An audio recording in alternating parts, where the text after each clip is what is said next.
Buongiorno! I'm in the beautiful town of Monreale, one of the most beautifulest churches that was built by King William II, a beautiful Arab Norman church.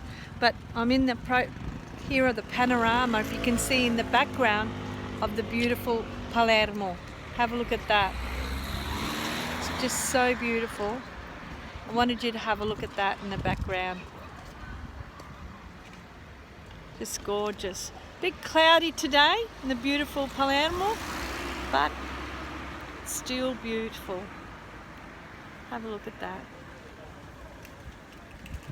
Might be able to go a little bit more further.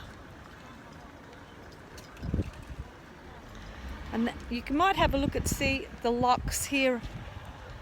There's some locks that have been locked, and it's about lovers locking their love and proclaiming their love for each other and leaving it here in this most beautiful town of Monreale Palermo. See you soon. Bye.